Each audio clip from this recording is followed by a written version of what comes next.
नमस्कार। चर्चा में आप सभी का स्वागत है। 8 मार्च जब करीब होता है, आप सब जानते हैं अंतर्राष्ट्रीय महिला दिवस होता है इस दिन, और जब ये पास आने लगता है तो महिलाओं से जुड़े हुए मुद्दों पर चर्चाएं शुरू हो जाती हैं, बहस मुबाहिसे शुरू हो जाते हैं। शायद ये एक मौका भी होता है जबकि हम बड़ी गहराई से इस मामले में चिंतन करें, मनन करें और देखने समझने की कोशिश करें कि आधी आबादी हमारी कैसे जी रही है, उसके सामने क्या कुछ चुनौतियां हैं। लेकिन ये बात भी दीगर है कि ये बात महज एक दिन की नहीं है। बहरहाल आइए उन आवाज़ों को सुनने की हम कोशिश करें, वो आवाज़ें जो कहीं दूर दराज के गांवों में कहीं गुम हैं, उन आवाज़ों को सुनने की कोशिश करें जो कहीं मिट्टी कूट रही हैं, कहीं खेतों में काम कर रही हैं, कहीं दफ्तरों में काम कर रही हैं, चौका बासन कर रही हैं, बच्चों को पाल रही हैं, परिवार को देख रही हैं। वो आवाज़ें जो पीड़ित हैं, वो आवाज़ें जो दबाई गई हैं, वो आवाज़ें जो कहीं ना कहीं कांप रही हैं, और वो आवाज़ें जो संघर्ष कर रही हैं। ये तमाम आवाज़ें जो स्त्रियों और नारियों और महिलाओं की आवाज़ें हैं, आज इन महिलाओं को चर्चा में सुनने की कोशिश करेंगे। हमारे साथ हमारी खास मेहमान, हमारी पावर वुमेन बैठी हुई है इस समय। आइए सबसे पहले उनका परिचय हम आपसे करा दें। हमारे साथ रीति पाठक हैं जो कि मध्य प्रदेश से भाजपा की युवा सांसद है। बहुत बहुत स्वागत है रीति जी आपका। Thank you.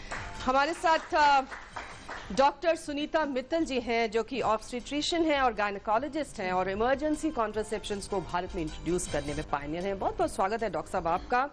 हमारे साथ मृदुला गर्ग जी बैठी हुई हैं जो कि जानी मानी हिंदी की लेखिका हैं और अपनी अनकन्वेंशनल राइटिंग के लिए जानी जाती हैं। मृदुला जी बहुत बहुत स्वागत है आपका। हमारे साथ प्रीति मोंगा जी हैं। प्रीति मोंगा जो कि दृष्टिबाधित जरूर हैं लेकिन वो बहुत बड़ी उद्यमी हैं, कॉर्पोरेट ट्रेनर हैं, फिटनेस कंसल्टेंट हैं, पब्लिक स्पीकर हैं, लेखिका हैं और भी बहुत कुछ है। बहुत बहुत स्वागत है प्रीति मोंगा जी। और हमारे साथ मीतू खुराना है। मीतू खुराना भी एक बहुत बड़े एक्टिविस्ट हैं जो कि पीसी-पीएनडीटी एक्ट में जिन्होंने पहला केस फाइल किया है और एक लंबी कानूनी लड़ाई लड़ रही हैं अपनी बच्चियों के लिए। बहुत बहुत स्वागत है मीतू खुराना आपका चर्चा में। और हमारे साथ और एक दमदार आवाज रंजना कुमारी हमारे साथ, महिला एक्टिविस्ट और director centre for social research से आपका बहुत बहुत स्वागत है। और आप सबको बहुत बहुत बधाई 8 मार्च की अभी से अंतर्राष्ट्रीय महिला दिवस पर। आइए आगे बढ़ने से पहले, चर्चा को आगे बढ़ाने से पहले हम महिलाओं से जुड़े हुए कुछ अहम मुद्दों पर और उनकी आवाजों पर जिनकी हम बात कर रहे थे उस पर जरा एक नजर डाल लें। बात महज एक दिन की ही नहीं है। बात महिलाओं से जुड़े मुद्दों को लगातार केंद्र में रखने की है। लेकिन समारोह के तौर पर एक दिन यानी अंतर्राष्ट्रीय महिला दिवस भी खासा महत्वपूर्ण बन जाता है जब हम अंतर्राष्ट्रीय स्तर पर महिलाओं के मुद्दों और उनकी अधिकारिता का आकलन करते हैं और उनकी मौजूदा स्थिति की दशा और दिशा की पड़ताल करते हैं। इसमें दो राय नहीं कि पिछले कुछ दशकों के दौरान भारतीय महिलाओं की स्थिति में जबरदस्त बदलाव देखने को मिले हैं। शिक्षा, स्वास्थ्य, रोजगार जैसे तमाम क्षेत्रों में पहले की अपेक्षा महिलाओं की स्थिति बेहतर हुई है। लेकिन समाज की मौजूदा संरचना को देखते हुए ये बदलाव नाकाफी ही साबित होते हैं जब हम महिलाओं के खिलाफ बढ़ती हिंसा, अत्याचार और भेदभाव को देखते हैं। आंकड़े बताते हैं कि भारत में पिछले एक दशक में महिलाओं के खिलाफ अपराधों में दोगुना इजाफा हुआ है। हर 2 मिनट में एक अपराध दर्ज होता है। तकरीबन हर घंटे के दौरान 10 घरेलू हिंसा के मामले, 3 अपहरण, 3 बलात्कार और 5 यौन उत्पीड़न के मामले दर्ज हो रहे हैं। हाल के समय में महिलाओं के खिलाफ हिंसा की बढ़ती वारदातों को देखते हुए एनसीआरबी ने महिला अपराधों में 3 और अपराध शामिल किए हैं। इनमें बलात्कार का प्रयास, आत्महत्या के लिए उकसाना और घरेलू हिंसा शामिल हैं। 2012 की दिल्ली गैंगरेप के बाद महिलाओं के प्रति बढ़ती हिंसा के खिलाफ जबरदस्त जन आक्रोश देखा गया, जिसके बाद महिला कानूनों में बड़े बदलाव भी हुए। महिलाओं में सुरक्षा और अधिकारों के प्रति जागरूकता आई। पहले की अपेक्षा अब महिलाएं अपने विरुद्ध नाइंसाफी को उतना बर्दाश्त नहीं करती और उसको रिपोर्ट कराने में भी गुरेज नहीं करती। लेकिन इसके बावजूद समाज के स्तर पर अभी बहुत बदलाव आने बाकी हैं। समाज की संरचना अभी भी पितृसत्तात्मक ही है, मानसिकता पुरुष प्रधान ही है। सवाल यही है कि ये कब बदलेगा, कैसे बदलेगा या फिर कभी बदलेगा भी।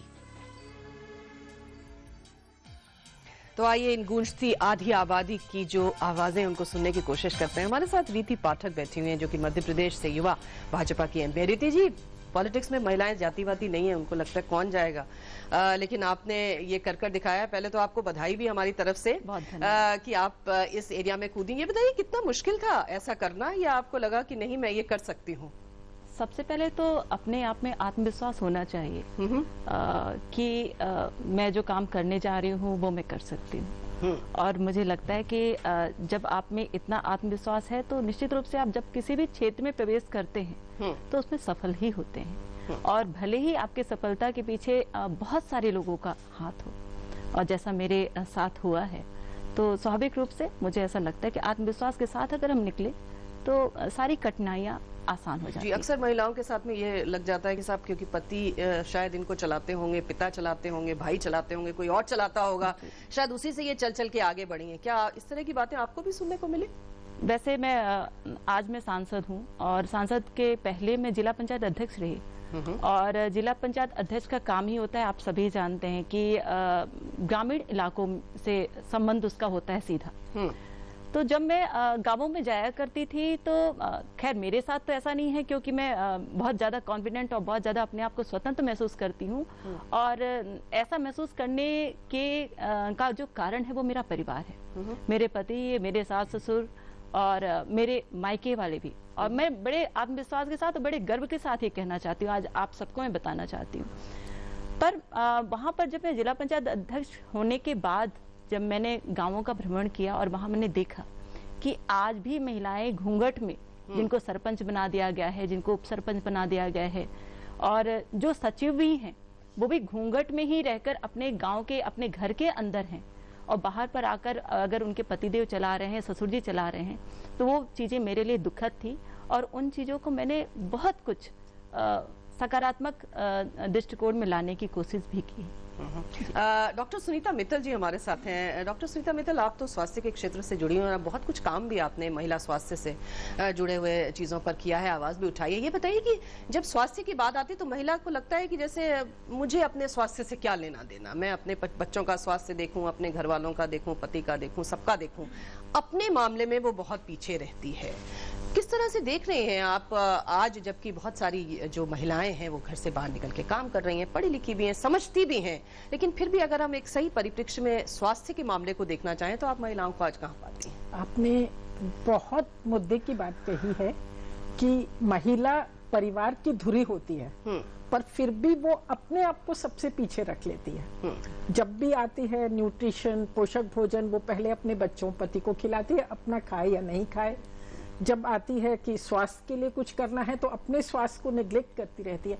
आज भी हमारे पास ऐसी महिलाएं आती हैं जिनको 2-2 साल से सिम्टम्स हो रहे होते हैं, कैंसर होता है, पर शाई फील करती हैं या सोचती हैं अपने ऊपर क्यों खर्चा कराना है, तो अपनी हेल्थ को नेग्लेक्ट करती रहती हैं। तो ये आपने बहुत इंपॉर्टेंट बात कराई है। तो यहीं पे मैं ये भी कहना चाहूंगी कि वही महिला जो परिवार की धुरी होती है, अगर वो अपने स्वास्थ्य का ध्यान रखेगी तभी तो वो अपने परिवार का, अपने पति का, अपने बच्चों के स्वास्थ्य का ध्यान रखना चाहेगी। तो इस दिवस पे मैं ये एक इम्पॉर्टेंट मैसेज महिलाओं को देना चाहूंगी कि आप बहुत इम्पॉर्टेंट हैं समाज के लिए। हम हमेशा कहते हैं ये एक पुरुष प्रधान देश है, हम ये भूल जाते हैं कि a man is also born out of a woman. Otherwise a man cannot be born. So in the same context the woman has to realize her own importance. Don't try to superpower man, but think you are no less. अभी रीति जी ने कहा मुझे बहुत confidence है अपने पे, मैं जो डिसाइड करती हूँ। मैं चाहती हूँ सारी महिलाएं इसी तरह से सोचें कि जो हम करना चाहते हैं हम करेंगे। और उसमें उनका सबसे पहला मुद्दा ये आना चाहिए कि अगर मुझे अपने परिवार के लिए, अपने समाज के लिए, अपने देश के लिए कुछ करना है तो मुझे अपने स्वास्थ्य का ध्यान सबसे पहले रखना है। जब स्वास्थ्य होगा तभी कुछ कर पाएंगे। हमारे तो हिंदू माइथोलॉजी में कहते हैं पहला सुख निरोगी काया। तो मैं तो सभी महिलाओं को ये संदेश देना चाहूंगी कि सबसे पहले राइट फ्रॉम द बिगिनिंग, जिस समय बच्चा गर्भ में है उस समय से लेकर आप स्वास्थ्य का ध्यान रखिए, गर्भ में अपनी डाइट को अच्छा रखिए। अगर आपके गर्भ में एक लड़की पल रही है, वो लड़की अगर आप सही न्यूट्रिशन नहीं लेंगे, आगे जाके वो उसके बच्चों की हेल्थ अफेक्ट होगी। जब वो पैदा होती है उसके स्वास्थ्य का ध्यान रखिए, उसके न्यूट्रिशन का ध्यान रखिए, क्योंकि उसी ने नेक्स्ट जनरेशन को जन्म देना है। ये जो हम बात करते हैं कि गर्ल चाइल्ड का नेग्लेक्ट होता है, इसका जो इफेक्ट है वो जनरेशंस पे आएगा। अगर हम गर्ल चाइल्ड के स्वास्थ्य का नेग्लेक्ट नहीं करेंगे तो जनरेशन्स हेल्दी होंगे हमारी। तो अपनी लड़कियों को हेल्दी रखिए, उनको पोषक आहार दीजिए, ये सब चीजों का ध्यान रखिए। लेकिन डॉक्टर साहब आप हमें बताएंगे कि हमारे यहाँ कितनी महिलाएं जो है एनीमिक होती हैं, कितनी % महिलाएं, और आपने तो एडोलसेंस गर्ल्स के इसके ऊपर पूरा काम किया है कि खून की इतनी कमी होती है, आप चल नहीं पा रहे हैं, आप कुछ कर नहीं पा रहे हैं, और आप बच्चे को जन्म कब दें ये भी आपके हाथ में नहीं है। तो इसे देखते हुए तो स्थितियां बहुत विकट है महिला के लिए। महिलाओं की स्थितियां बहुत बिगड़ रही हैं, और इसके लिए मैं समाज के अलावा पार्टली महिलाओं को भी दोष दूंगी कि वो खुद भी अपने स्वास्थ्य का ध्यान नहीं रखती हैं। उनको अधिक रक्तस्राव होता रहता है माहवारी में, फिर भी ये नहीं सोचती हैं कि हमें चेकअप कराना चाहिए, दिखाना चाहिए। आयरन की गोलियां लेने से कतराती हैं। इनफैक्ट हेल्थ सेंटर में उनको फ्री गोलियां दी जाती हैं तो भी खाती नहीं है, फेंक देती हैं। तो ऑलमोस्ट हमारे देश में इस समय 85% महिलाएं जो हैं वो अनीमिक हैं। बताइए 85%। हमारे साथ मृदुला गर्ग जी बैठी हुई हैं। मृदुला जी, आप तो किरदारों को गढ़ती हैं, जाहिर है ये किरदार जो हैं वो हमारे समाज से ही उठ के आते हैं, वहीं से ही खड़े होते हैं। ये बताइए कि इन किरदारों में जो सजीव बोलते हुए आपके जो चरित्र हैं जो इस समाज से आते हैं, उसमें महिलाओं को आप आज कहाँ पाती हैं?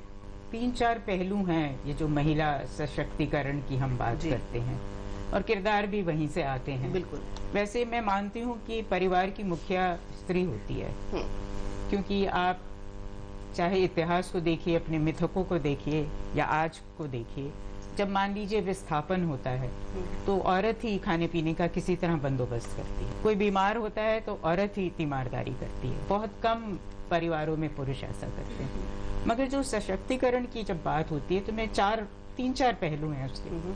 पहला पहलू तो खैर है ही आर्थिक आत्मनिर्भरता, जिसके लिए जरूरी है कि शिक्षा हो और रोजगार उपलब्ध हो। शिक्षा, जब स्कूल नहीं है तो बेटी को आप कैसे पढ़ाएंगे? ये कहने में तो बहुत अच्छा लगता है, मगर स्कूल, मानक स्कूल है नहीं, गांव कस्बों में छोड़िए, शहरों में भी नहीं है, बस्तियों में। और दूसरी बात कि जब शिक्षा हो तो भी रोजगार मिल जाए जरूरी नहीं है। तो सबसे 2 जरूरी बातें हैं, रोजगार उपलब्ध हो, शिक्षा हो, तभी आर्थिक आत्मनिर्भरता हो सकती है। दूसरा पहलू है सामाजिक मानसिकता का, जिसमें स्त्रियां भी शामिल हैं, कि जब कोई स्त्री सफल हो जाती है अपने किसी भी कार्य क्षेत्र में, तो हम या तो कहते हैं कि उसे पुरुष का संरक्षण प्राप्त है, उससे वो हुई है, उसने कोई अनैतिक काम भी किए हैं जिससे वो सफल हुई है, या हम यौन अनाचार, दुराचार द्वारा उसको उसके पद से स्खलित करना चाहते हैं, करने की कोशिश करते हैं। यानी हम बर्दाश्त नहीं कर पाते कि औरत सफल हो रही है।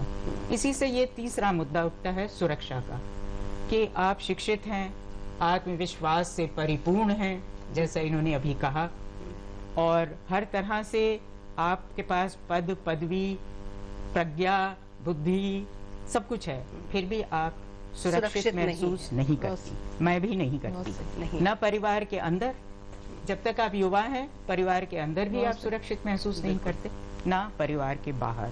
और इसके लिए फिर वही सामाजिक मानसिकता आड़े आती है कि आपको बर्दाश्त नहीं होता। क्यों यौनिक हिंसा बढ़ रही है? बड़ी अजीब बात है कि जैसे जैसे स्त्रियां जागरूक हो रही हैं और जैसे जैसे वे खुलकर सामने आ रही हैं, वैसे वैसे यौनिक हिंसा बढ़ रही है, क्योंकि पुरुषों को ये बर्दाश्त नहीं है कि आप सफल हो रही हैं। ये सबसे बड़ा मुद्दा है कि हमको ये बर्दाश्त करना सीखना होगा। और चौथी बात जो है वो मैं ये कहना चाहती हूँ कि अकेली स्त्री का सशक्तिकरण नहीं हो सकता जब तक समाज में जो अनेक और दलित वर्ग हैं, जो भी अभावग्रस्त वर्ग हैं, कमजोर वर्ग हैं, उनका भी सशक्तिकरण हो। तो स्त्री और पुरुष का सशक्तिकरण एक साथ होना पड़ेगा। ये बहुत जरूरी बात है। जी, हमारे साथ प्रीति मोंगा बैठी हुई हैं। प्रीति जी, आप मतलब कहते हैं कि इतनी सारी चीजें हैं जिनमें आप काम करती हैं, ये बताइए कि ये ऊर्जा पहले तो कहाँ से आती है आपके अंदर, इतने सारे विविध कामों को आप जो अंजाम देती हैं? बहुत अच्छी बात आपने पूछी कि ऊर्जा कहाँ से आती है। ये ऊर्जा एक ही जगह से आई है कि क्योंकि मैं बचपन से ही दृष्टिबाधित रही हूँ, और इस समाज ने हमेशा, मैंने कुछ भी किया, इस समाज ने हमेशा मुझे या तो बेचारी कहा और या फिर ये कहा कि क्योंकि तुम दृष्टिबाधित हो इसलिए तुम कामयाब होती जा रही हो। अच्छा। तो कहीं ना कहीं मेरे अंदर एक ये एक डिग्निटी की, एक अपने आप को एक रिस्पेक्टफुल सिटीजन की जगह दिलाने के लिए मेरे अंदर एक आग हमेशा होती थी कि मुझे अपने पैरों पे खड़े होना है, अपने आप खड़े होना है, और इस समाज भले जो भी कहे, एटलीस्ट मुझे अपने 2 वक्त की रोटी कमा के खुद खानी है, ताकि कोई मुझे उन दृष्टिकोणों से ना देख सके। तो ये एक से एक फेलियर्स आते रहे, क्योंकि जैसे अभी मृदुला जी ने कहा कि समाज बर्दाश्त नहीं कर सकता उस सच में, और ऊपर से एक महिला, ऊपर से एक विकलांग महिला, दृष्टिबाधित महिला, ये कैसे अपनी मतलब कैसे इसने ये कर लिया, कैसे उसने वो कर लिया, आज कैसे ये अपनी मर्जी से सोच रही है, अपनी मर्जी से काम कर रही है, दूसरों के लिए कर रही है, उसे किसी ना किसी पुरुष के नीचे होना आवश्यक है। तो ये तो एक बहुत जबरदस्त एक चीज है जिसके अगेंस्ट मैं खड़ी हूँ, और मैं दूसरी महिलाओं को, और दृष्टिबाधित हो या विकलांग हो या किसी भी वर्ग से हो, मेरा मकसद सिर्फ यही है। मैं आज भी यहाँ क्यों हूँ? इसीलिए हूँ कि जितने लोग मुझे सुनेंगे, जितने लोग मुझे देखेंगे, वो सिर्फ ये सोचेंगे कि अगर ये चैलेंजेस को लेते हुए आगे बढ़ रही हैं, तो हमें भी बढ़ना है आगे, क्योंकि हम खुद रिस्पॉन्सिबल हैं बहुत हद तक। हमारी अपनी जहां भी आज हम हैं, जब कुछ इतना सब कुछ है, हमें हिम्मत तो करनी होगी। जी प्रीति जी, आप फिटनेस की कंसल्टेंट हैं जी। जब आपको लोग देखते होंगे तो क्या किस तरह की बातें उनके मुंह से आपको सुनाई पड़ती है? बिल्कुल, कि कैसे स्टाइल मारती चलती है कैसे कपड़े पहनती है। ठीक है, अभी 57 की हो गई है, तुम तो फ्रॉड लगती हो, तुम अपनी उम्र गलत बताती हो। देखिए, मुझे बहुत सारी जैसे अब जैसे उम्र बढ़ती है, और वैसे भी बचपन से मुझे ल्यूपस भी है, मुझे बहुत सारी प्रॉब्लम्स हैं, लेकिन उनको फाइट करने के लिए मेरे हाथ में एक हथियार है, और जो सबके हाथ में है, हमको हिम्मत करनी पड़ती है। लेकिन हाँ, बिल्कुल कि जरूर किसी को ये मतलब अट्रैक्ट करने के लिए तुम ऐसे बिहेव करती हो, ऐसा कुछ भी नहीं है। ये मेरी पर्सनालिटी है। प्लस अगर हेल्थ नहीं रहेगी, अगर मैं अपना ध्यान नहीं रखूंगी, तो मैं और सबका क्या कुछ करूंगी। क्या बात है, बहुत बढ़िया बात है। हमारे साथ डॉक्टर मीतू खुराना बैठी हैं। डॉक्टर मीतू खुराना, आपने अपनी बच्चियों के लिए अपने पति और अपने परिवार को कोर्ट आप ले गई हैं, और PCPNDT एक्ट में आपने पहला मामला उनके खिलाफ दर्ज किया, और तब से लगभग 7-8 वर्षों से आप कोर्ट में ये लड़ाई लड़ रही हैं। आपको क्या लगता है, आप अकेली नहीं है, आपके साथ और भी महिलाएं हैं जो इस तरह की लड़ाइयां लड़ रही हैं कहीं किसी कोने में। कैसे आप उनकी आवाजों को आज देखती हैं और कैसे सुनती हैं, और अपनी जो संघर्ष आप कर रही हैं उसके लिए आप क्या नाम देती हैं उसे? देखिए, ये जो PNDT एक्ट है, ये 1994 में पास हुआ था, और मेरी कंप्लेंट जो दर्ज हुई थी वो 2008 में हुई थी। तो मुझे भी ये बहुत मतलब लगता है कि पॉसिबल नहीं है कि 1994 से 2008 यानी कि 14 साल में कोई लेडी आगे ना आई हो। पर जब मैं आगे आई तो जो मेरे को अथॉरिटीज का बिहेवियर मिला, जो अथॉरिटीज ने मुझे खुद बोला कि जाओ अपने हस्बैंड को बेटा दे दो, बेटा तो सबको चाहिए होता है, और मुझे क्रिमिनलाइज करा गया, मेरे को एज अ क्रिमिनल देखा गया और उनको एज अ बेचारा देखा गया। तो मुझे लगा कि बहुत ऐसी औरतें आगे आई होंगी, पर उनको पीछे धकेल दिया होगा। हर स्टेज पे जो हमारा पेट्रियार्कल एटीट्यूड है, उसके साथ लड़ाई करनी ही पड़ रही है। पर वो मेरे को यही लग रहा है कि अब जब ये आ गया है कि ये पहली औरत है, तो एक बुरा एग्जाम्पल ना सेट हो, ताकि और औरतें जो आगे आना चाहती हैं उनको हिम्मत मिले। तो इसलिए मैं अपनी लड़ाई को उसके ठीक जगह पे पहुंचाने की पूरी कोशिश कर रही हूँ, लड़ाई कर रही हूँ, कि ये ना हो कि कल को कोई और औरत आ गया है तो उसको बोल दिया करे, देखो एक उठी थी बैठ गई है। तो मीतू जी, आपकी ट्विन्स डॉटर्स थी, क्या हुआ था आपके साथ, अगर आप हमें संक्षेप में बताएंगे? मतलब मेरे को धोखे से मेरा सेक्स डिटर्मिनेशन टेस्ट करवा लिया था। मेरा किडनी अल्ट्रासाउंड की जगह उन्होंने सेक्स डिटर्मिनेशन करके मेरे हस्बैंड इन लॉज को बता दिया था, जिसके बाद मेरे ऊपर अबॉर्शन के लिए बहुत प्रेशर पड़ना शुरू हुआ था, और इतना हो गया था कि फिर मुझे अपना ससुराल छोड़ के मायके आना पड़ा। पर मैं इसमें यही कहूंगी कि ऐसी हालत में कि एक प्रेग्नेंट औरत है, suppose to be on bed rest है, हस्बैंड साथ में नहीं है, इन लॉ साथ में नहीं है, ऐसी अगर मेरे माता पिता ने भी उस वक्त मेरे को बोल दिया होता नहीं तू जा वैसे ही करवा, तो शायद आप एक नॉर्मल एक लेडी को देखिए तो उसके पास कोई ज्यादा ऑप्शंस बचती ही नहीं है। जब वो बाहर आने की कोशिश करती है, उसको सोसाइटी कहती है वापस जाओ। इवन हमारे लॉ में देख लीजिए, हर पुलिस, हर कोर्ट सबसे पहले कहता है तुम्हारी फैमिली है, मीडिएशन कर लो, साथ में रहने की कोशिश करो। कितने केसेस आते हैं मीडिएशन से लड़की वापस गई और उसके बाद जाके उसको जला दिया गया या उसको मार दिया गया है। तो यहाँ पे मतलब ये कि हमारे देश में मेरी जैसी औरतों को सपोर्ट देने के लिए कोई सिस्टम नहीं है। अगर फैमिली नहीं आगे आती तो शायद मैं खुद भी ये लड़ाई आगे तक नहीं लड़ पाती 2 छोटी बच्चियों के साथ। जी, आज आपकी लड़कियां कितनी बड़ी हो गई हैं? आज 11 साल की हो गई। क्या बात है, एक बार जोरदार तालियां उन बच्चियों के लिए। बहुत खूब। रंजना कुमारी जी हमारे साथ हैं। रंजना जी, इतनी सारी महिलाओं को आपने सुना, महिलाओं से जुड़े हुए इतने सारे सब्जेक्ट्स हैं, उसके लिए ये एक आध प्रोग्राम तो कुछ भी नहीं है।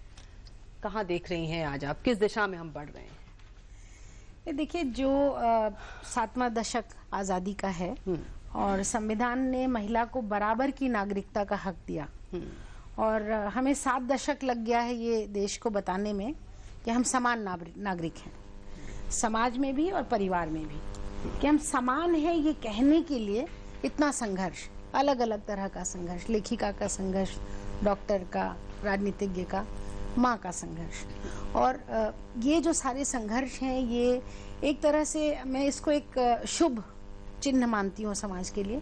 मैं निराश भी नहीं हूँ और मन की बात कहूँ तो आप भी जानती हैं और सब जानने वाले भी मुझे जानते हैं कि ये संघर्ष हमारा जारी रहेगा, क्योंकि ये जो आज जहाँ जिस पायदान पर हम समाज में खड़े हैं वहाँ हम बहुत कुछ पा भी चुके हैं। ऐसा भी नहीं कि हमने सब कुछ खोया है। शिक्षा पाई है, तमाम बड़ी संख्या में आज बड़ी बड़ी विश्वविद्यालय में लड़कों से ज्यादा लड़कियां पढ़ रही हैं। हमने रोजगार के तमाम अवसर खुले हैं। औरतें रोजगार में पूरी, भले ही सड़क पर सीटी बजा रहे हैं आप हमारे ऊपर, बस में चिकोटी काट रहे हैं या जहां हम काम कर रहे हैं वहां पर बॉस है वो हमें छेड़ने की कोशिश कर रहा है, लेकिन फिर भी महिलाएं बहादुरी से वहां पर जमी हुई हैं, अड़ी हैं, डटी हैं, लड़ रही हैं और उस स्थान को प्राप्त कर रही हैं। तो एक आत्मविश्वास की जो बात है, महिला के अंदर जो आत्मविश्वास है वो मैं देख रही हूँ। और साथ साथ में कानून हमारे साथ दे रहे हैं। बहुत सारे कानूनों में परिवर्तन हुआ है। कभी कोई सोच भी नहीं सकता था कि राज्य को हम परिवार के अंदर घुसाएंगे, पारिवारिक हिंसा का कानून बना देंगे, पुलिस परिवार में आएगी और पकड़ के ले जाएगी, दहेज का कानून बन गया। उसी तरह से अगर आप छोटी मोटी छेड़खानी को समझते थे पहले कि ये तो कुछ भी नहीं है, वो अब तो सेक्सुअल असॉल्ट हो गया है। वो छोटी मोटी छेड़खान तो अब नहीं रह गई है। अगर करने की कोशिश करते हैं तो आप जेल जाएंगे, कानून साथ देगा। अब ये जरूर है कि अब जो अगली लड़ाई है उसको मैं बहुत गंभीरता से और मन की बात कहूंगी, और खासतौर से नीलम आपसे, कि ये जो लड़ाई है ये अब हमारी भागीदारी की लड़ाई। वॉइस हमने जो हमारे, जैसे कहते हैं ना, जो हम 2 चीजें कि हमारा एक्सेस होना चाहिए, ये हमारा मूल अधिकार है क्योंकि हम समान नागरिक हैं। उसके लिए हमने वॉइस, जो हमारी आवाज है वो हमने बुलंद की है। लेकिन इस बुलंदी को अगर हमको उस सम्मान के साथ बराबरी का जीवन, अगर हमें इसको अपना मूल मंत्र बनाना है कि हमें सम्मान के साथ बराबरी का जीवन जीने का हक, क्योंकि जीने का हक भी मारा जा रहा है, आपने देखा मीतू के केस में। तो इसलिए ये जो अगली है, इसमें तो मैं समझती हूँ कि सत्ता में हमारी बराबरी, संसद में आधी आधी महिलाएं बैठेंगी जिस दिन, उस दिन मैं मानूंगी कि हाँ, नागरिकता समान है और हमारे जो हक अधिकार हैं वो भी समान जी। और रंजना जी ने जो बात कही कि महिलाएं आज अड़ी हैं, डटी हैं, लड़ रही हैं, मुझे नहीं लगता ये दिन कोई बहुत दूर होने वाला है। ये दिन बहुत करीब और पास आता जा रहा है। एक छोटा सा ब्रेक लेंगे चर्चा में और तुरंत हाजिर होंगे, जनता जनार्दन के व्यूज को सुनेंगे। आप देखते रहिए हमारे कार्यक्रम चर्चा में।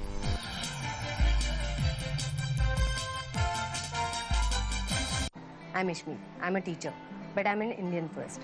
I'm proud to help educate India. I pay my taxes to help build India.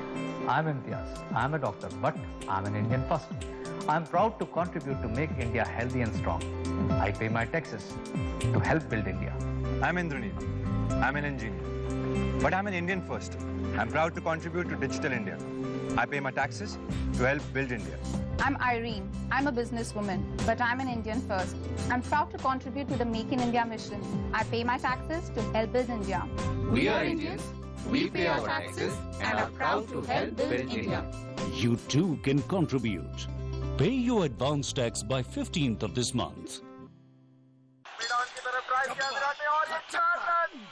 एक इम्पोर्टेंट मैसेज, अगर आप क्रिकेट के फैन हैं तो जल्द से जल्द सेट टॉप बॉक्स लगवा लीजिए। क्यों भाई? क्योंकि सेट टॉप बॉक्स लगवाने की आखिरी तारीख निकल चुकी है। तो अब क्रिकेट कभी भी बंद हो सकता है। क्रिकेट बंद? क्या बोल रहा है तू? अरे क्रिकेट बिना जिंदगी कैसे कटेगी भाई? अब ये भी बता दे सेट टॉप बॉक्स कौन सा लगाना है? भाई सिंपल है, सेट टॉप बॉक्स मतलब डिश टीवी, क्योंकि डिश टीवी ही 10 करोड़ लोगों की पसंद है। इंडिया का सबसे भरोसेमंद डीटीएच ब्रांड भी यही है। और हाँ, अब डिश टीवी के साथ अपना मनोरंजन खुद चुनिए। पैक सिर्फ 99 रुपए से शुरू। सेट टॉप बॉक्स मतलब डिश टीवी। भैया ये खराब वाला निकालिए, दूसरा डालिए। पापा। अरे मुन्नी को तो तेज बुखार है, मैं ये काम निपटा कर आता हूँ, तुम इसे अस्पताल ले जाओ। अस्पताल? नहीं। अरे? आप समझते नहीं है, इलाज कम, बीमारियाँ ज्यादा होती हैं वहाँ। ले जाइए बीबी जी, अस्पताल के हालात बदल रहे हैं। अस्पताल में गंदगी हो सकती है, कुछ छूना मत और बीमार पड़ जाओगी। ये भी ना समझते ही नहीं। अरे दीदी अब सब बदल रहा है। हाँ? इतनी साफ सफाई? जी, हम सब ने मेहनत की है ताकि आपके इलाज में कोई कमी ना आए। बदल रहा है, बदल रहे हैं। स्वास्थ्य केंद्र अब स्वच्छ हो रहे हैं और ये आपके ब्लॉक में भी संभव है। बस पहल करनी पड़ेगी, हमको और आपको भी। आप घर चले? सब ठीक? हाँ। मैंने तो कहा था अस्पताल चलते हैं, आप ही नहीं समझते। स्वच्छता का संकल्प करें, स्वास्थ्य केंद्र का कायाकल्प। किशोर अवस्था हम सब की जिंदगी का बहुत ही अहम पड़ाव होता है, जिसमें हम सब बहुत ही महत्वपूर्ण शारीरिक और मानसिक बदलावों से गुजरते हैं। इस उम्र में खून की कमी यानी अनीमिया काफी आम है, जिसके कारण कमजोरी, चिड़चिड़ापन और थकान जैसी शिकायतें आती हैं। सप्ताह में एक बार IFA की नीली गोली लेना किशोर अवस्था में विकास के लिए सहायक होता है। ये नीली गोली शासकीय शालाओं, आंगनबाड़ी केंद्रों और शासकीय स्वास्थ्य संस्थाओं में निःशुल्क मिलती है। मैं आशा करती हूँ कि आप सब किशोर और किशोरियां साप्ताहिक IFA की इस नीली गोली का सेवन जरूर करेंगे। मैंने अपनी बुटीक के बारे में NSSO को पूरी जानकारी दी। सरकार हमारे हित के लिए हमारे कामकाज की जो भी जानकारी चाहती है हमने सब दे दी है। कामकाज की जानकारी नहीं देंगे तो हमारा विकास कैसे होगा? हमें गर्व है कि हमने सही जानकारी दी। NSSO मैन्युफैक्चरिंग, व्यापार और सेवा क्षेत्र के असंगठित उद्यमों पर देशव्यापी सर्वे कर रहा है। आप भी अपना सहयोग देकर देश के विकास में भागीदार बने। आपके द्वारा दी गई जानकारी गोपनीय रखी जाती है। निभाए अपनी जिम्मेदारी, NSSO को दे सही जानकारी।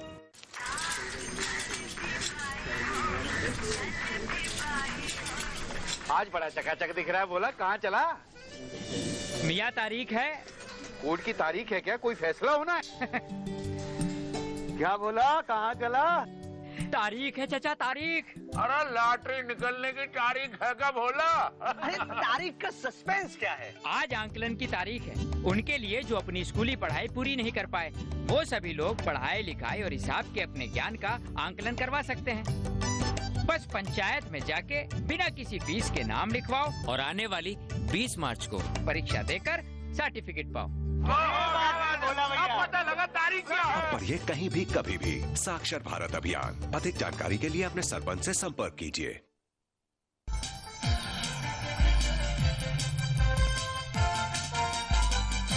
चर्चा में एक बार फिर से आपका स्वागत है। आज हम महिला सशक्तिकरण से जुड़ी हुई चुनौतियों और उनके मुद्दों पर बात कर रहे हैं और ये जानने की कोशिश कर रहे हैं कि कौन से प्लेटफॉर्म से अब हमारी गाड़ी कौन से प्लेटफॉर्म तक आ चुकी है और हमें कहां जाना है।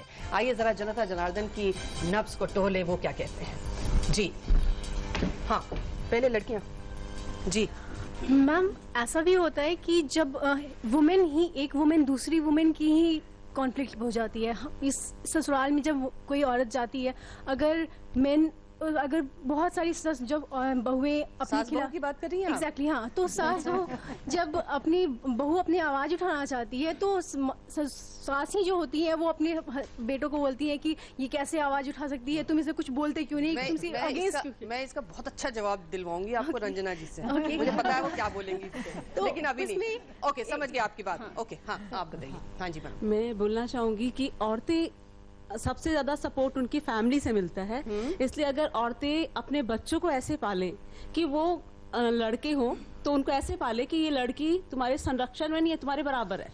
हमारे परिवार में पाला जाता है संरक्षण में, और वो संरक्षण कभी कभी हमारी बाधा बन जाता है विकास में। ओके, ओके मैम, जैसे कि मैम ने बोला कि जैसे कि हम पार्टिसिपेट ने बराबर के जितने लेडीज हैं जितने जेंट्स हैं बराबर हूँ, ऐसे ही दिया नहीं जाता है। मेट्रो में क्या होता है कि एक डिब्बा दे दिया, आपने हाफ हाफ कहाँ दिया, कहाँ सामान का दिखाई नहीं दे रही है, सिर्फ इतना कर दिया। आप चाहती हैं आपको डिब्बों में रखें? नो मैम, डिब्बों में क्यों, हर जगह। ये तो एक फॉर एग्जाम्पल है कि जैसे मैम ने बोला तो मैंने बताया कि रिजर्वेशन में कैसे एक अपॉन में 3 दे दिया। आपको क्या कर रहे हैं कि आपको तो कुछ दे ही नहीं रहे। एजुकेशन में दे दिया, नाम मात्र के लिए दे दिया, किताबों में लिख दिया, संविधान में लिख दिया, पर क्या हकीकत में है? आप रूरल एरिया में जाके देखिए, जिस एरिया में मैं खुद रहती हूँ उसमें खुद नहीं है। मैं खुद अपनी फैमिली में एक ऐसी गर्ल्स हूँ जो यहाँ तक आई हूँ उठ करके, ये दिल्ली यूनिवर्सिटी में पढ़ रही हूँ। सैल्यूट करते हैं हम आपको। जी हाँ, आप बोलेंगी क्यों? अब तो बोलना पड़ेगा, आज तो बोलना पड़ेगा, बताओ। मैं स्पोर्ट्स से हूँ बेसिकली, और मुझे काफ़ी अच्छा लगा क्योंकि मेरी फैमिली बहुत सपोर्ट करती है। मैं खेलने गई हूँ, नेशनल खेला है मैंने वॉलीबॉल में।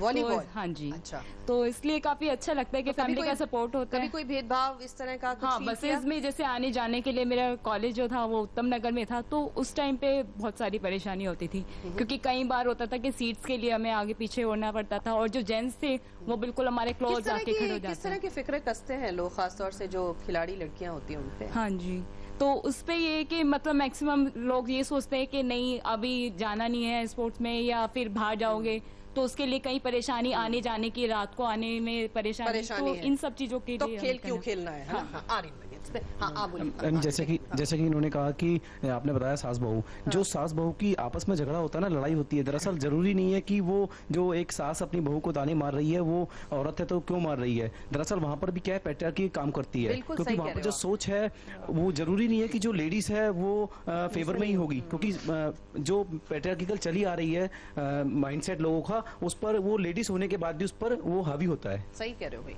हाँ, इधर जैसा कि हम देखते हैं कि कुछ मुद्दों को उठा दिया जाता है, कुछ मुद्दों को दबा दिया जाता है। अभी बरेली में देखा, जैसे दामनी कांड हुआ तो वहाँ पे जैसे बस के अंदर हुआ, तो उसी पर बरेली में देखा गया कि वहाँ पे गन्ने का मतलब करके मतलब उसको मार दिया गया, और फिर भगाना रेप कांड 3 साल तक मतलब जंतर मंतर पे बैठे पड़े हैं और कोई कार्रवाई नहीं की जा रही है। तो ये देश में क्या हो रहा है? जिस प्रकार पहले हम देखते थे कि इतिहास में देखते आ रहे हैं कि शूद्रों का जिस समान मतलब स्थिति थी, उसी समान महिलाओं को भी रखा गया, चाहे वो किसी भी वर्ण से हो, किसी भी जाति से हो। जी रंजना जी, पहले तो एक रिएक्शन आपके, जो भी बात कह रहे हैं खासतौर से कि हमारी जो सोसाइटी है पेट्रियार्कल सोसाइटी है, और जाहिर है जो माइंडसेट है वो पितृसत्तात्मक ही रहता है, चाहे वो महिलाएं भी क्यों ना हो, लेकिन महिला को ही महिला के खिलाफ एक दुश्मन की तरह खड़े कर दिया जाता है। हाँ, दोनों से एक रिएक्शन। जी रंजना जी, पहले हाल में बड़ा अच्छा रोचक दृश्य था जब औरतें आ रही थी कहने की मंदिर के अंदर हम जाएंगे। हाँ जी। और महिलाएं ही वहाँ खड़ी की गई थी उनसे लड़ने के लिए। ये एक तो किसने उन महिलाओं को खड़ा किया था? अब इसी से उसका राज खुलता है कि जो इंटरनलाइजेशन ऑफ पेट्रियार्की है, पुरुष सत्ता पुत्र प्राप्त हुआ तो हमारा सम्मान परिवार में बढ़ेगा, ये औरत के मन में होता है क्योंकि उसको सम्मान तभी मिलता है। तो ये जो मन की सोच है, ये गंभीर बात है कि ये जो इतने सालों से हम पितृसत्ता में जीते चले आए हैं, तो उनके मूल्यों को हमने अपने में निहित किया हुआ है, और हमें लगता है कि थोड़ी बहुत जब हमें पावर मिलती है तो वैसे ही मिलेगी, बराबरी तो नहीं है, तो इसलिए ही ये होता है। मुझे नहीं लगता है कि अगर पुत्र और पिता का उसमें कोई रोल ना हो, कोई भूमिका ना हो, ऐसा हो ही नहीं सकता। जी डॉक्टर मीतू, आप क्यों औरत को ही दोष दे रही हैं? जी मैं ये कह रही हूँ कि जब एक बच्ची पैदा होती है, वो शुरू से अपने घर में क्या देखती है कि पहले भाई को खाना मिलेगा फिर मेरे को मिलेगा, माँ बाप का, पिताजी का जूठा खाएंगी, पिताजी हर रोज पीकर आएंगे, माँ को मारेंगे। तो जब तक वो बड़ी होती है उसके माइंड में ये एक इंटरनलाइजेशन हो जाती है कि एक औरत होना पाप है। तो वो जो है वो जब वही बात हो रही है कि, और जब एक ही घर में देवरानी जेठानी है, एक के 2 बेटे और एक की 2 बेटियां हैं, तो उसको डाउन करा जाता है जिसकी बेटियां हैं, और करने वाली भी वही सास है जिसने खुद शुरू से वही शोषण देखा है, तो उनको वही पता है। और ये तो एजुकेटेड क्लास में भी अभी देखा जा रहा है कि एजुकेटेड क्लास भी कहती है कि क्या हो गया, बेटा चाहिए, सबको बेटा चाहिए होता है। तो वो माइंडसेट चेंज नहीं हो रहा है। जी रीति जी, ये जो डिस्क्रिमिनेशन है जेंडर के आधार पर, जाहिर है जैसे कह रहे हैं कि संपन्न इलाकों में भी है, ग्रामीण इलाकों में भी है, शिक्षित लोगों में भी है, अशिक्षित लोगों में भी है, मतलब उसकी कोई वो नहीं है।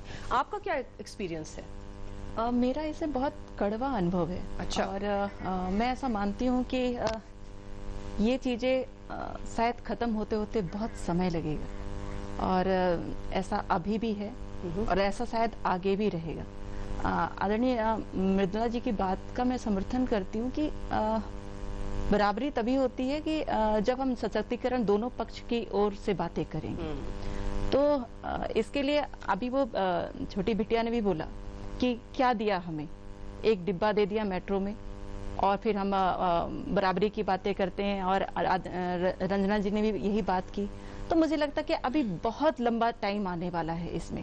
खैर, हम अपने प्रयास में हैं, आगे हैं, और मुझे लगता है हम बेहतर स्थिति में हैं अभी आज के समय में जी। पर कुछ गैप है, और इसमें माइंडसेट वाली जो बात है उस गैप को पूरा करने में सहायक ओके, एक डॉक्टर साहब कुछ हाथ उठा रही हैं, उनकी एक रिएक्शन छोटी सी। जी डॉक्टर साहब, ये जो जेंडर डिस्क्रिमिनेशन की हम बात करते हैं ना, हाँ जी, जो मैं देखती हूँ, जितने संपन्न परिवार हैं, पढ़े लिखे परिवार हैं, बहुत पैसे वाले परिवार हैं, वो ज्यादा करते हैं। बिल्कुल। या तो उनको लगता है हमारी प्रॉपर्टी को कोई इनहेरिट करे, वो कभी अपनी लड़की के लिए नहीं सोचते हैं, बिल्कुल करते हैं।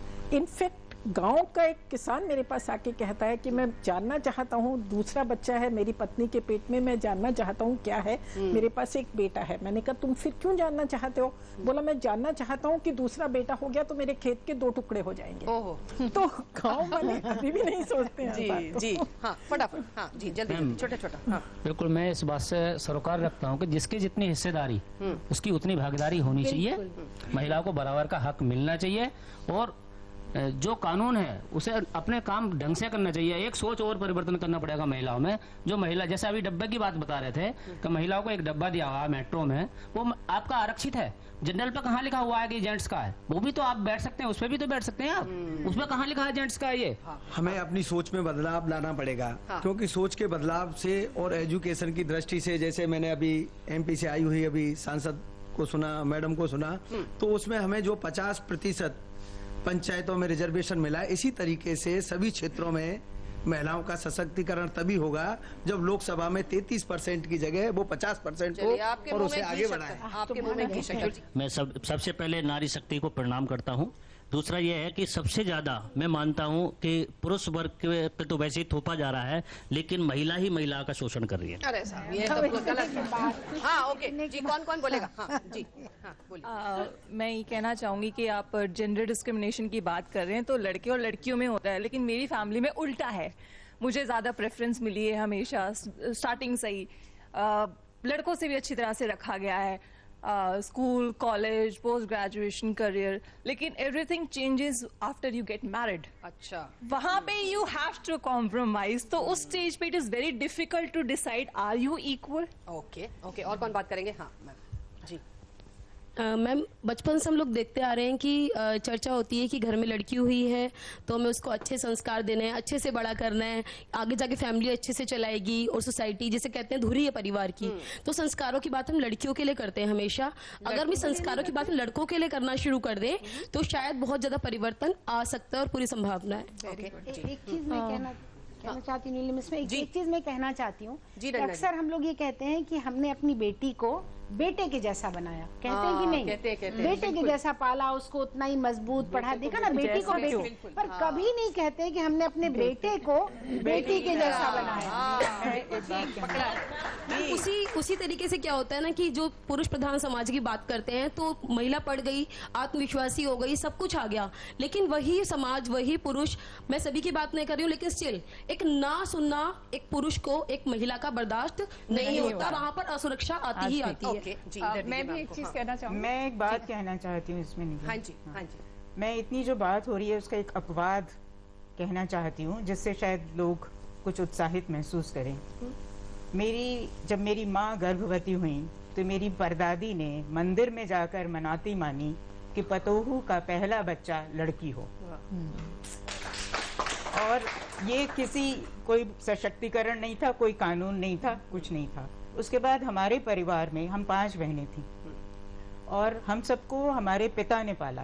हमारी माँ को बच्चे खास पसंद नहीं थे, हमारे पिता ने पाला। हमको कहानियां भी मर्दों ने सुनाई। अच्छा। और हम सबको हमारी टीचरें कहती थी कि तुम जरूर अकेली औलाद हो, हर लड़की ऐसे पढ़ी बढ़ी। तो मैं यहाँ जितने लड़के बैठे हैं उनसे कहना चाहती हूँ कि जब आप बाप बनेंगे ही, और कुछ ना बने, बाप तो बनेंगे। तो अपने लड़कियों को ऐसे पालें जी, और अपने बेटों को ये सिखलाएं कि तुम लड़कियों की इज्जत इसलिए नहीं करो कि वो तुम्हारी बहन, बेटी, माँ है, ये है, वो है, इसलिए कि वो इंसान है और तुम्हारे जैसा इंसान है। क्या बात है? बिल्कुल, मैम ने बिल्कुल ठीक कहा। और हम क्योंकि we are from the education sector only, we are teachers, तो हम लोग जब क्लासेस में जाते हैं तो बच्चों को सीधा और साफ शब्दों में यही बात बोलते हैं कि you people are the two equal parts of society, कोई कम नहीं है, कोई ज्यादा नहीं है। तो इसीलिए मैं कहना चाह रही हूँ कि अकेला इंसान अगर हम इस जगह इसको ब्लेम गेम की तरह छोड़ के कि उसने नहीं किया और उसने नहीं किया, एक एक जगह पर जो जहाँ पे वो वहीं पे काम करना शुरू कर दे, हर कोई इंसान इस प्रॉब्लम से लड़ सकता है। ओके जी, Actually, we need to stop the comparison between the girl child and the boy child. We just need to stop it. We just need to treat the child as a child. It's your child. It's not a girl. I have a girl child. I have never treated her like that. She's my child, and I have never allowed anybody to say that she's a girl child. बहुत बढ़िया बात है जी। Ma'am, I am blessed with 2 sons, and I also really wanted that my second child should be a daughter. But I have 2 sons, and since beginning I am grooming up like that कि आपने इज्जत देनी है, and you are the ones who have to protect them. Okay, great. Ma'am, मैं रंजना जी से agree करूंगी, बदलाव आ रहा है, पॉजिटिव चेंजेस हैं, हमें सिर्फ देखने की जरूरत है और सिर्फ प्रैक्टिस में लाने की जरूरत है। जैसे अभी मुंबई हाई कोर्ट ने अभी कुछ रूल निकाला है कि बूढ़े माँ बाप की जिम्मेदारी सिर्फ लड़का नहीं लेगा, लड़की जो शादीशुदा है उसकी भी पूरी जिम्मेदारी है। तो ये भी बहुत पॉजिटिव चीज है, आसपास हो रही है, हमें सिर्फ देखने और प्रैक्टिस करने की जरूरत है। बहुत बढ़िया। मैं कहना चाहूंगी कि हमें माइंडसेट चेंज करने की जरूरत है, जैसे कि एक्सेप्टेंस ऑफ एक्सप्लॉइटेशन, हमें उस माइंडसेट को चेंज करना है। लेडीज का एक जो बना हुआ है कि एक्सप्लॉइट हो रहे, कोई बात नहीं, आगे आने वाला कल जो है वो बेहतर होगा, उसको छोड़ना और आगे बढ़ना। सेकेंड थिंग, एजुकेशन, सिर्फ हमें एजुकेशन लिटरेसी प्राप्त नहीं करनी है, उसको एक्चुअल लाइफ में इम्प्लीमेंट करना है। मैं ये कहना चाहती हूँ कि सरकार को चाहिए कि कोई भी बालिका शिक्षा से वंचित ना रहे, क्योंकि जब महिलाएं शिक्षित होती हैं तो वो 2 परिवारों को शिक्षित करती हैं। और सबसे बड़ी समस्या है दहेज की समस्या। आजकल लड़के 40-40 साल के हो जा रहे हैं, उनको इच्छित दहेज न मिलने के कारण उनकी शादी नहीं हो रही है, और लड़कियां भी 28 से ऊपर हो जा रही हैं, उनकी भी शादी नहीं हो रही है। तो सरकार को चाहिए कि वो प्रभावपूर्ण कानून बनाए और दिखाने के लिए सैद्धांतिक कानून से महिलाओं का और कानून के साथ साथ अपने घर में ये आवाज उठाएं कि नाम दहेज देंगे ना लेंगे। जी बोलिए।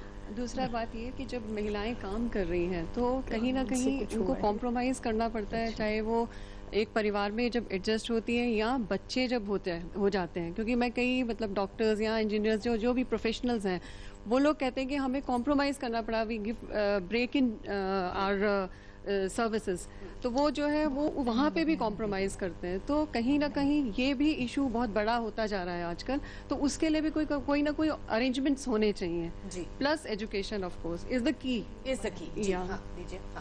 मैम, जैसा कि हम सुन रहे हैं कि बदलाव बदलाव बदलाव, सर ने भी कहा बदलाव, शिक्षा में बदलाव, हर चीज में बदलाव तो जरूरी है, पर बदलाव करेगा कौन? हम और आप जैसे लोग।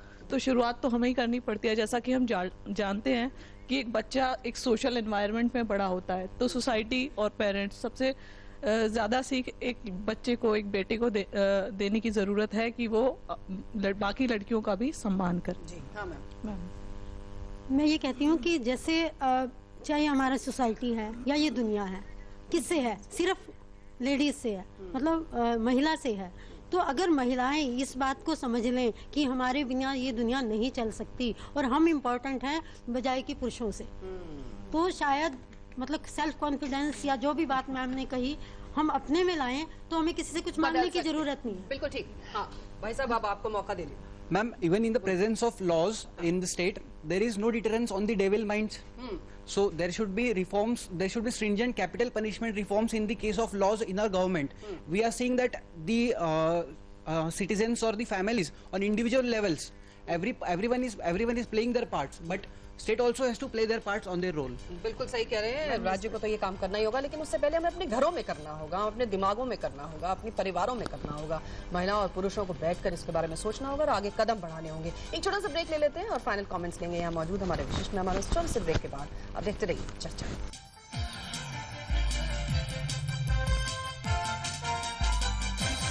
I'm Ishmi. I'm a teacher, but I'm an Indian first. I'm proud to help educate India. I pay my taxes to help build India.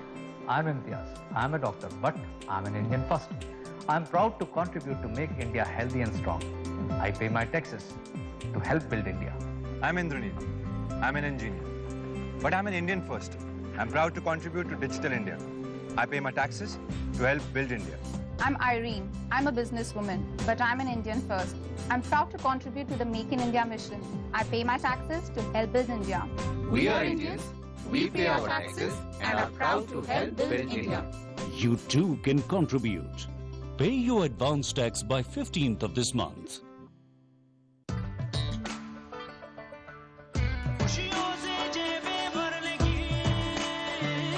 अब सिर्फ 31,000 रुपए में खुशियां घर लाइए। बजाज CT 100, खुशियों का जैकपॉट। भैया ये खराब वाला निकालिए, दूसरा डालिए। पापा। अरे मुन्नी को तो तेज बुखार है। मैं ये काम निपटा कर आता हूँ, तुम इसे अस्पताल ले जाओ। अस्पताल? नहीं। अरे आप समझते नहीं है, इलाज कम, बीमारियाँ ज्यादा होती हैं वहाँ। ले जाइए बीबी जी, अस्पताल के हालात बदल रहे हैं। अस्पताल में गंदगी हो सकती है, कुछ छूना मत और बीमार पड़ जाओगी। ये भी ना समझते ही नहीं। अरे दीदी अब सब बदल रहा है। हाँ? इतनी साफ सफाई?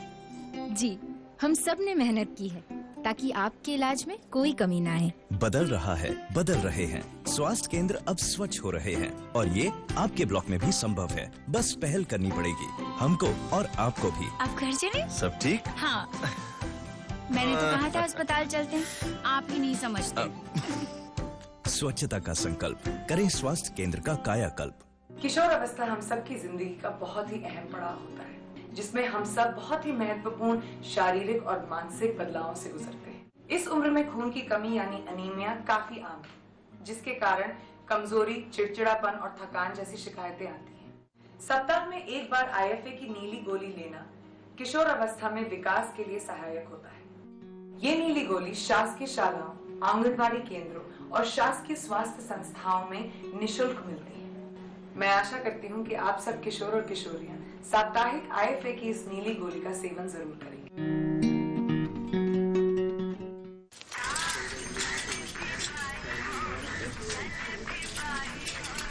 आज बड़ा चकाचक दिख रहा है, बोला कहाँ चला?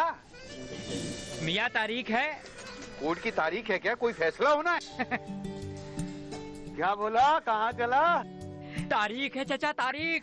अरे लॉटरी निकलने की तारीख है क्या बोला? अरे तारीख का सस्पेंस क्या है? आज आंकलन की तारीख है। उनके लिए जो अपनी स्कूली पढ़ाई पूरी नहीं कर पाए, वो सभी लोग पढ़ाई लिखाई और हिसाब के अपने ज्ञान का आंकलन करवा सकते हैं। बस पंचायत में जाके बिना किसी फीस के नाम लिखवाओ और आने वाली 20 मार्च को परीक्षा देकर सर्टिफिकेट पाओ। पता लगा तारीख क्या है? पढ़िए कहीं भी कभी भी। साक्षर भारत अभियान। अधिक जानकारी के लिए अपने सरपंच से संपर्क कीजिए।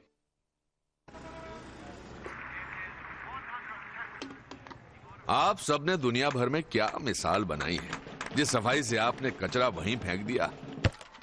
और मन्नू आंटी क्या कूड़ा फेंकती हैं। ओलंपिक्स के गोला फेंकने वाले भी शर्मा जाएं। और ये देखिए, लक्ष्मी भाभी की सफाई तो गांव-गांव में प्रसिद्ध है। हमारे सुखिया भैया मन की करते, जहां सोचा वहीं शौच कर दिया।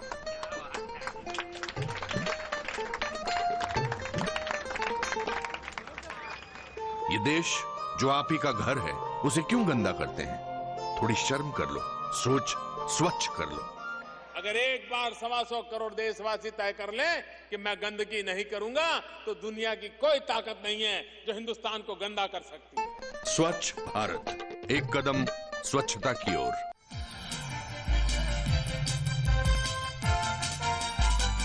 तो हमने यहाँ बहुत सारी उन आवाजों को सुना, वो आवाजें जो अपनी एक बात रख रही थी, जो कह रही थी, अपने भविष्य की ओर देख रही थी, और क्या कुछ इस भविष्य में महिलाओं के लिए होना है उसके बारे में भी उन्होंने उसे अंडरलाइन किया है। फाइनल कमेंट्स में हमारे विशेष मेहमान क्या कहते हैं, आइए जरा उनकी भी सुन लें। रंजना जी, फाइनल कमेंट्स में क्या कहेंगी आप? एक दिन संसद में सुना है चर्चा होगी, सिर्फ महिला MP बोलेंगी। तो कितनी महिला MP हैं? तो बढ़ाइए संख्या, आधी आधी संसद को महिला MP। तो जो विमेन रिजर्वेशन बिल रुका हुआ है उसको 50% करके और पास किया जाना चाहिए। एक सीरियस मुद्दा है और जब तक वो नहीं होता है तब तक ये सिंबॉलिक चीजें होती रहेंगी और सचमुच सशक्तिकरण नहीं हो पाएगा, लेकिन हम लोगों का ये सामूहिक जो सशक्तिकरण का संघर्ष है वो जारी रहेगा। डॉक्टर मीतू खुराना, हमारे लिए कंट्री में लॉस तो बहुत है पर उनकी इम्प्लीमेंटेशन जीरो है। लॉ को इम्प्लीमेंट करने से पहले उसकी मिसयूज का ज्यादा सोचते हैं। मैं आपको ये बता दूं कि दिल्ली में पीएनडीटी एक्ट में 12 से 14 कन्विक्शंस हो चुकी हैं और एक्ट कहता है कि कम से कम 3 साल की जेल होगी और कन्विक्शन में उनको क्या दिया गया, 1000 रुपए का फाइन। ओहो। जबकि हर एक सेक्स डिस्क्रिमिनेशन में कल भी डॉक्टर पकड़ा गया, उसने 16,000 रुपया मांगा एक सेक्स डिस्क्रिमिनेशन में।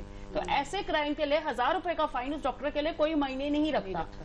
इसी तरह सारे केसेस में छोटे छोटे लूप होल्स पे केसेस को खत्म कर दिया जाता है। And when there is no punishment there is no fear of the law. जब लॉ का फियर नहीं है तो क्राइम नहीं खत्म हो सकता, क्योंकि इसमें हर मतलब जो डॉक्टर्स है वो पैसे के लिए कर रहे हैं, माँ बाप को बेटियां नहीं चाहिए इसलिए वो कर रही हैं और कोई नेगेटिव इन्फोर्समेंट है ही नहीं, पनिशमेंट है ही नहीं।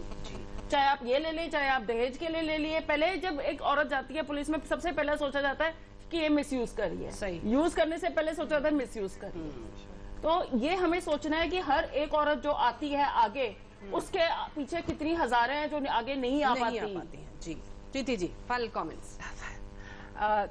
सबसे पहले तो हमें अगर अधिकार चाहिए और हम आगे बढ़ भी रहे हैं, सबसे पहले हमें जिम्मेदारी लेनी पड़ेगी अपने ऊपर। हर महिला को, हर लड़की को अपने अंदर से वो ताकत निकालनी पड़ेगी कि मैं अपने लिए तो लड़ूं, अपने राइट्स तो मैं खुद लूं, मैं अपनी जिम्मेदारियां पूरी तरह से निभा रही हूं। इसका मतलब है मेरी राइट्स को, मेरी जो राइट्स हैं उनको मैं खुद लूं। और इसके साथ अगर आपको राइट्स लेनी है तो रिस्पॉन्सिबिलिटी जो है, जिम्मेदारी लेनी और मेहनत उस तरीके को करनी। बिकॉज महिलाएं बहुत टिमिड हैं, बहुत हम अपने आप को पीछे कर लेती हैं। जितने मर्जी हम लोग एम्पावर्ड हैं, हम लोग अपने आप को सोचती हैं कि हम एक कदम मर्दों से पीछे रहें। तो ऐसा नहीं है, हम भी उतनी जिम्मेदारी लेके साथ चलें। किसी भी चीज से ये नहीं कि अरे रात को गाड़ी चलानी मैं कैसे चलाऊंगी, ऐसा नहीं। हमें अपनी जिम्मेदारी उठा के अपनी ड्यूटीज जैसे हम पूरी करते हैं और अपने लिए खुद लड़ना है हमको, क्योंकि तू मैं लड़ेगा तो ऐसा कुछ नहीं होने वाला। बिल्कुल, गाड़ी निकल जाएगी। मृदुला जी, मैं एक नागवार सा सवाल पूछना चाहती हूँ। जब महिला सशक्त हुई, मुख्यमंत्री बनी, प्रधानमंत्री बनी, वगैरह वगैरह बहुत कुछ बनी, तो क्या किसी महिला ने आर्थिक, सामाजिक, राजनीतिक व्यवस्था में कोई बहुत बड़ा परिवर्तन किया? कोई ऐसा दृष्टांत है? अगर नहीं है तो आपसे गुजारिश है कि जब आप सशक्त हों तो ऐसा परिवर्तन लाएं। डॉक्टर मित्तल, हम लोग इतनी देर से बात कर रहे हैं महिला सशक्तिकरण की, पर अभी भी हम देखते हैं कि घरों में ऑलमोस्ट 40% विमेन डोमेस्टिक वायलेंस की शिकार होती हैं, क्योंकि मेन अपनी सुपीरियॉरिटी दिखाना चाहते हैं। तो मैं तो यहाँ जितने पुरुष हैं और जो सुन रहे हैं उनको ये मैसेज देना चाहूंगी कि आप महिलाओं को, वो महिलाएं आपसे ऊपर नहीं आना चाहती, पर आप भी उनसे ऊपर होने की कोशिश ना करें, उनको बराबरी का दर्जा दें। वो अपनी हेल्थ का ध्यान नहीं रख रहे हैं तो आप रखिए, देखिए कि वो न्यूट्रिशन वो भी लें। वो आपके खाने पीने का ध्यान रख रही है, आप उनका रखिए। आप उनके अनीमिया का ध्यान रखिए, उनके कोई स्वास्थ्य समस्या है उसका टाइम से इलाज कराइए। तो मैं चाहती हूँ कि महिला पुरुष सशक्तिकरण हो उनका, कि वो अपनी महिलाएं जो उनके कांटेक्ट में हैं उनका ध्यान रखें, वो ज्यादा जरूरी। जी रीति पाठक जी, फाइनल कमेंट्स। नीलम जी, हम लोग बहुत सारी चर्चाएं की, हम लोग ने बहुत सारे क्षेत्र में काम करने वाली सभी बहनों ने चर्चाएं की। हम लोग बात कर रहे हैं, हमारा सबका उद्देश्य एक ही बात है कि सशक्तिकरण महिलाओं का कैसे होना है, हम लोग अपने व्यूज क्या क्या रख सकते हैं, क्योंकि अंतर्राष्ट्रीय महिला दिवस भी आने वाला है। मुझे लगता है एक चीज हम बहुत आसानी से कर सकते हैं, मैं आप अब तो खैर शायद हम लोग कुछ उस उम्र में है जो शायद ये सारी चीजें नहीं कर सकते, पर करवा सकते हैं। हमारी जो बेटियां हैं यहाँ पर, बेटे भी हैं यहाँ पर, तो नेचुरली एक चीज ये, जब माँ के पेट में बच्चा आता है तो हमें पता नहीं होता कि वो बेटा है या बेटी है। तो उसको कम से कम क्यों ना हम ये सोचकर कि ये आने वाला बच्चा हो सकता है मेरी बेटी हो। तो सशक्तिकरण का सबसे बड़ा प्रयास तो यही होगा, और बहुत आसान, इसमें कुछ नहीं लगना, ना किसी का समय लगना है, ना पैसा लगना है, ना धन लगना है, ना बल लगना है, ना सामर्थ्य लगना है। तो मुझे लगता है आज ऐसी चर्चा से मैं आपको धन्यवाद देती हूँ कि ऐसी चर्चा का बहुत सकारात्मक एक रिजल्ट निकलकर सामने आता है। कभी हम सभी में कभी किसी में एक जोश भर जाता है, किसी में कुछ एक नए विचार आ जाते हैं। लड़कियों ने अपने अपने विचारों को साझा किया है यहाँ पर कि मेरी शादी होने के बाद ऐसा और वैसा, पर मुझे लगता है कि सबसे बढ़िया उदाहरण सशक्तिकरण का ये है जो आपके हाथ में है। और मुझे लगता है इसको आज हमको यहीं से शुरू करना होगा, अपने से खुद से ये कि हम दूसरों तक पहुंचा सके, और आपसे ये कि जो आप नए भविष्य के सपने संजोए यहाँ पर बैठे हैं, तो निश्चित रूप से बेटियों को बचाने का सबसे बड़ा काम, पहला प्रयास आप करेंगे। जी हाँ, बिल्कुल सही कह रही है रीति। और जैसे कि हम पहले भी कह रहे थे कि आज हम डटे हुए हैं और हटेंगे नहीं, क्योंकि हटने के लिए हम आए नहीं हैं। रास्ता हमारा भी आगे निकलना है और हमारी गाड़ी जो है बिल्कुल फुल स्पीड इस समय पकड़ रही है, और हम कोशिश करेंगे कि जो प्लेटफॉर्म्स जिनकी हम उम्मीद कर रहे हैं वो हम जरूर अपनी उन सब उम्मीदों को पा लेंगे। आज के लिए इतना ही, और एक बार फिर से अंतर्राष्ट्रीय महिला दिवस पर आप सभी को ढेरों बधाई। अगले हफ्ते फिर मुलाकात होगी, तब तक के लिए इजाजत दीजिए।